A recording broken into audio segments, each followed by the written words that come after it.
పార్వతీపురం మన్యం జిల్లా సాలూరు నియోజకవర్గం పాచి సెంటర్లో 1.75 కోట్ల ఐటీడీఏ నిధులతో నిర్మించిన గిరిజన సంక్షేమ బాలికల ఆశ్రమ పాఠశాల వసతి అదనపు భవనాన్ని మంత్రి గుమ్మడి సంధ్యారాణి ప్రారంభించారు.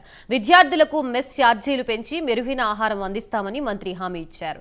కాస్మెటిక్ ఛార్జీలు ఇకపై విద్యార్థుల ఖాతాల్లోనే జమవుతాయని తెలిపారు. అలాగే ప్రహరీ గోడ, అదనపు మరుగుదొడ్లు, ఆట స్థలం త్వరలోనే ఏర్పాటు చేస్తామని మంత్రి హామీ ఇవ్వడంతో విద్యార్థులు హర్షం వ్యక్తం చేశారు.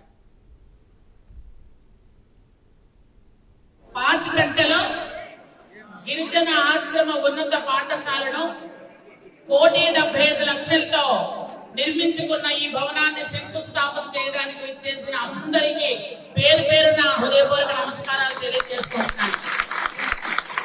పాచిపెట్టలో సాలూరు మొత్తం మండలానికి వచ్చినటువంటి మా నాయకులు, సర్పంచులు, ఎంపీటీసీలు అందరికీ కూడా నా హృదయపూర్వక నమస్కారాలు.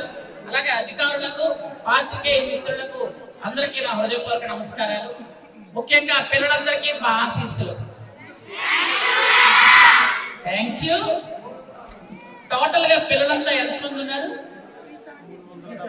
3 ఓకే సరే.